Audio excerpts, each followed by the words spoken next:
Hey everybody, my name is Abby and welcome back to Faith Fridays. Let me know if you like that. I kind of posted a thing in my last Faith Friday video asking if you like that title or not. Kind of corny to me, but I think it works. On these videos, I wanted to just take a topic and focus on that, talking about like anything Bible related or studying or something like that.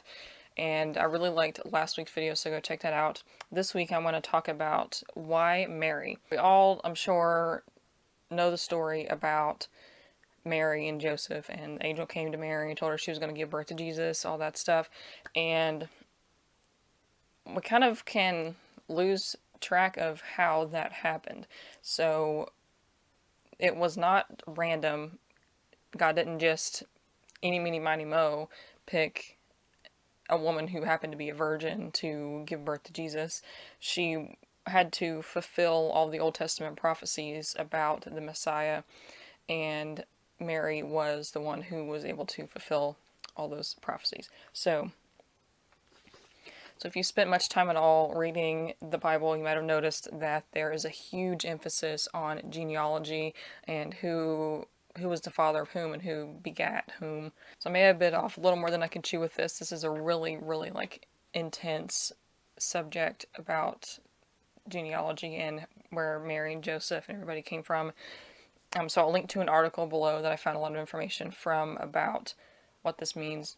And there was a lot of back and forth speculation from the articles that I read about this, that there are two different accounts of the lineage of Jesus, and some people believe that one is that they're both Joseph, but they conflict, they're not the same.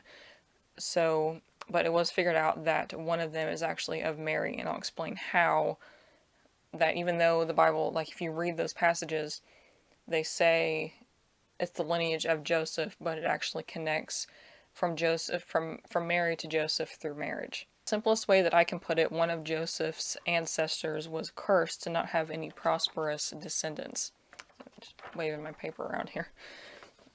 And normally lineage is only traced through your father's side. And if you look at Joseph just by himself without being connected to Mary through marriage, then he doesn't trace back directly to David, which there was an Old Testament prophecy that the Messiah would be directly from the lineage of David. However, we do see Mary's lineage in Luke chapter 3. From David, Mary's ancestors descended through his son Nathan, who God chose to inherit David's throne. So it couldn't have been just any one of David's sons, it had to be Nathan because he was the heir to the throne. So the problem with this, because of Joseph's family curse, according to Israel's law, inheritance had to pass through the male generation or the male line.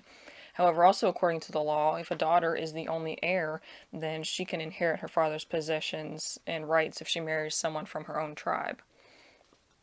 So since Mary had no brothers that are mentioned in the Bible, Joseph became the heir to Mary's father Heli, which passed on to Jesus. This is what Luke 3:23 says, it's the lineage of Joseph, because since Joseph was married to Mary, who was the technical heir of royalty, I guess you could call it, sorry, hit the microphone, then the lineage was passed on to Jesus, even though Joseph was not Jesus' biological father. And this could not have been proven if only Joseph's direct genealogy was listed on there. And this proves the virgin birth, because if Jesus was Joseph's biological son, then he would have inherited the curse and then not have been a descendant of David. So once you dive into this, you see that the magnitude of how God orchestrates everything together. Mary was not just a random woman who happened to be a virgin. Like I said before, she was chosen from the beginning of time to give birth to the Messiah. And guess what? Mary is not the only one who is here for a purpose. You are here for a purpose as well, even if you don't see it right now. So start praying today that God will reveal that purpose to you for the season that you're in. That was it for this one. Let me know what you think in the comments below if you have any other verses or anything that you know that relates to this. And let me know if you have any other topics for future videos. And I will see you in the next one. Bye.